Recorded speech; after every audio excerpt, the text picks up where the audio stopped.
Hi. Hi. Were one of you just in a collision? What?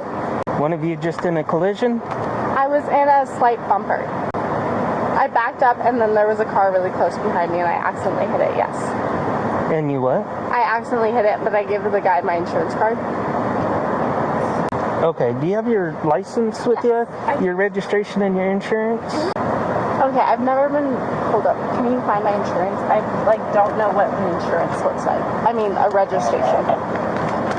Or is it this? Okay, say that again. A registrations? I don't know what a registration is. But I know I have one. Okay. Or is it this? But I know my registration told my parents told me it was in this pocket.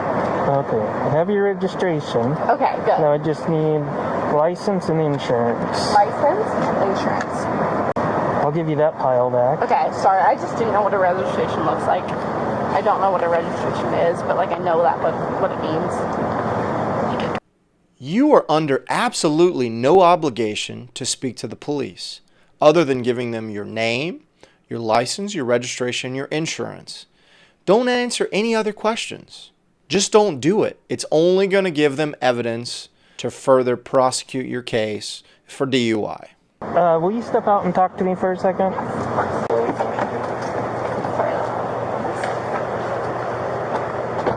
Okay, let's step over here for a second. 464, go ahead. Okay, have you had anything to drink tonight? Not really, no. What's not really? I had one, How big was that truly? just a regular 12 ouncer A regular 12 ouncer? How at long like ago? 8 o'clock. At 8? Yeah. Okay, so I smell alcohol coming from inside the car. That's Has my little. your passenger been drinking? Yes. Okay. And you haven't been Not. just the one truly? Yeah. In a situation like this, they're going to ask you how much alcohol you've had to drink.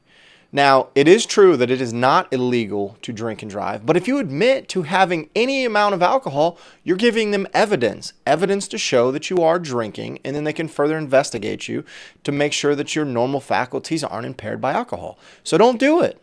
Okay. I'll do a line test or whatever. Well, we can do that.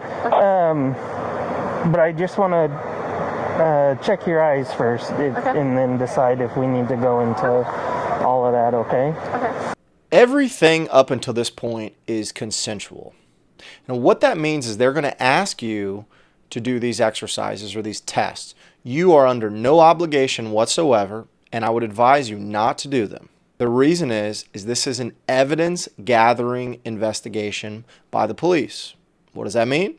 That means that everything that happens from the point that they suspect you of driving under the influence of alcohol to the arrest, they're going to gather evidence, and they're going to use that evidence to prosecute you for driving under the influence of alcohol. So the more you tell them you're not going to do it, the more you exercise your right to remain silent, the better off you're going to be in the long run. Just don't do it. So I'll have you stand here and then face me this way. That way the light's not in your eyes. But so I'm going to use my flashlight. Okay. But I'm not going to shine it in your eyes. Okay. But I want you to follow the tip of my finger and use your eyes only. Okay. Don't move your head. Okay. So straight this way. Yep. Use my eyes. Okay. Okay. Can you see the tip of my finger? Yes. Okay. Follow it. Use your eyes only. Okay.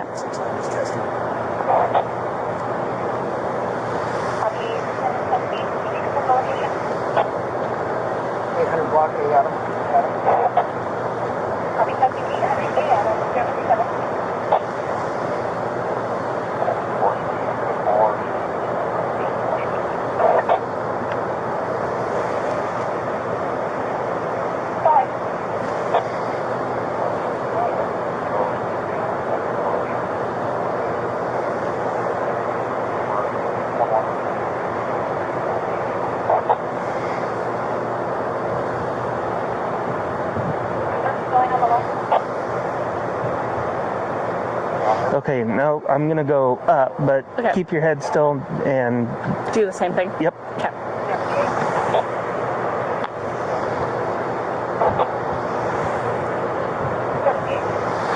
Okay. Now what he's doing here is what they call an eye test. That's what they tell you on the side of the road. They're going to check your eyes to see if you're impaired. The scientific word for this is horizontal gaze nystagmus.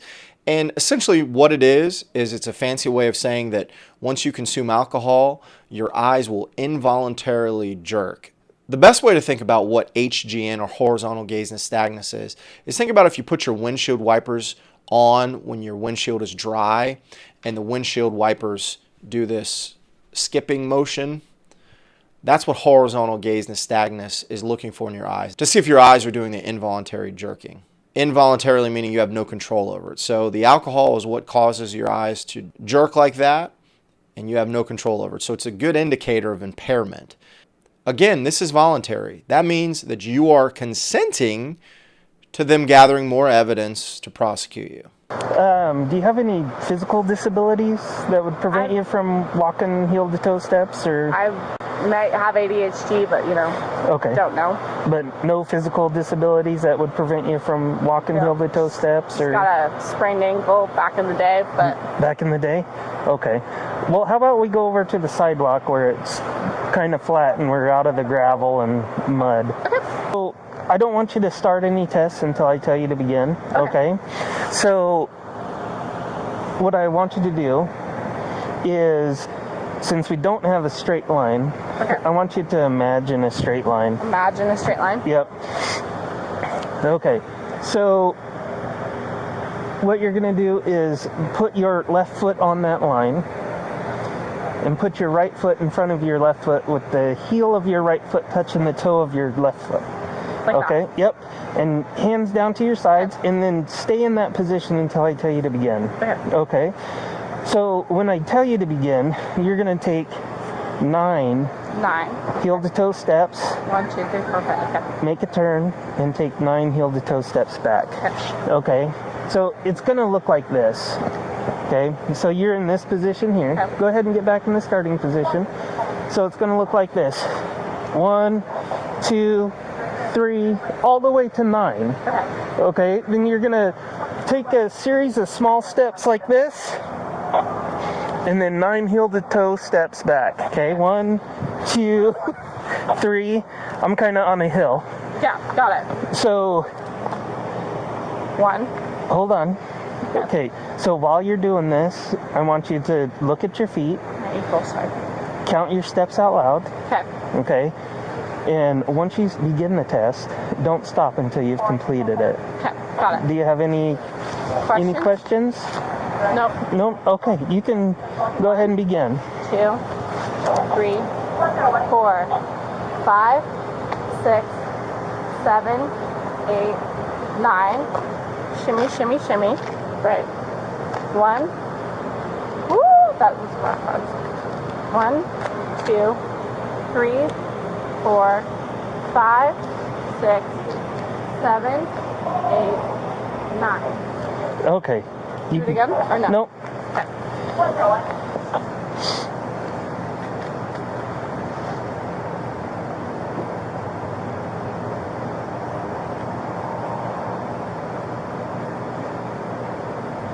Okay, so put your feet together like this, your toes and your heels touching, and your arms down to your side. Remain in that position until I tell you to begin.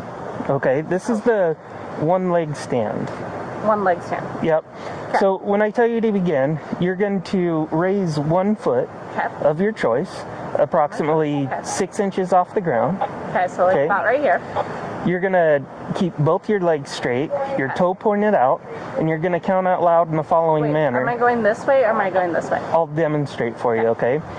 So you're going to count out loud in the following manner. 1001, 1002, 1003, and so on until I tell you to stop, okay? So it's going to look like this. 1001, 1002, 1003, and so on until I tell you to stop.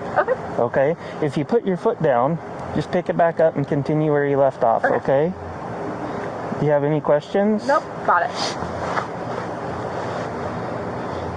Okay, you can begin whenever you're ready. 1001, 1002, 1003, Point your foot. Oh, okay, 1000. Oh, sorry. 1001, wait, let me do my left foot. 1001, 1002, 1003, 1004, 1005, 1006, 1007, 1008, 1009, 1010, 1011. Sorry, I'm so cold. 1012, 1013, 1014. Okay, you can stop.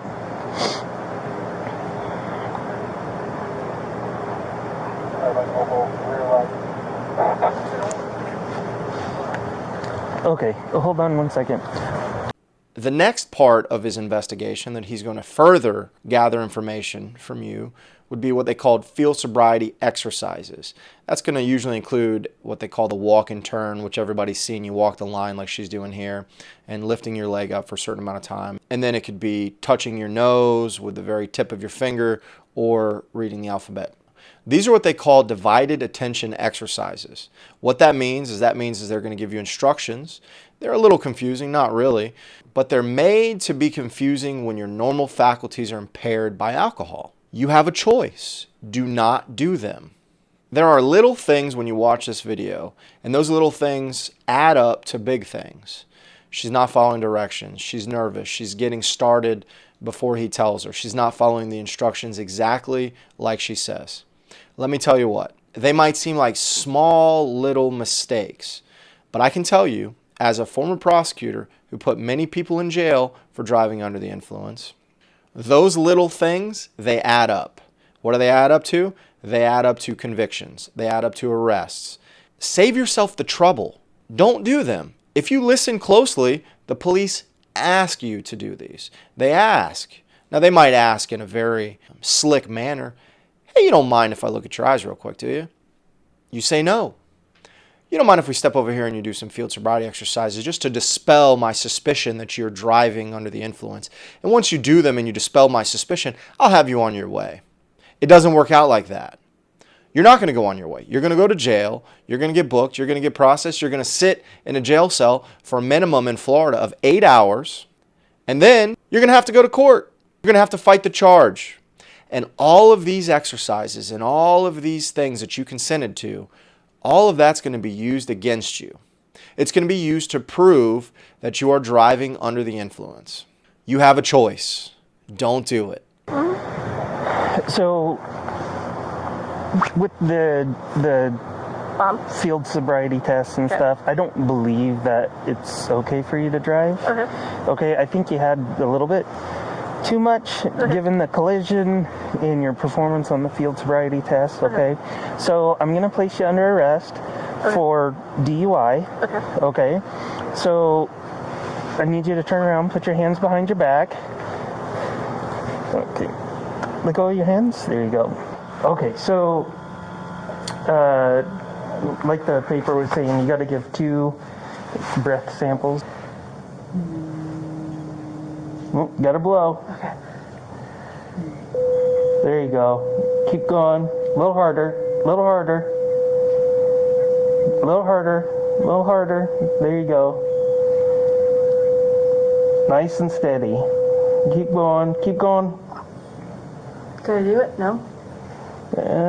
We'll see. Okay. One more? Or no? Oh, you got it. Okay, you can sit down now. Okay.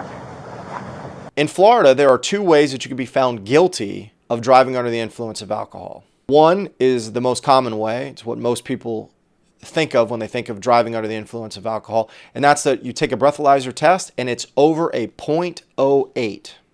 The other is what they call your normal faculties being impaired by alcohol. All of the field sobriety exercises are meant to determine if your normal faculties are impaired. The breathalyzer machine is made to see if your breath is over the .08 threshold. If it is, you just gave them the slam dunk in their case to prove that you're driving under the influence. You have a right to say no to taking the breathalyzer machine. It's a machine. Machines break all the time. You tell me of one machine that does not break. It's impossible. All machines break. In fact, in Florida, they send all the breathalyzer machines back to Tallahassee, where the Florida Department of Law Enforcement fix them when they break. They recalibrate the machines to keep them in working order. So they break. You don't want to take the breathalyzer machine. Do yourself a favor. If you're pulled over for a first-time DUI, do not take the breathalyzer test. You're only giving them evidence to prove that you're driving under the influence.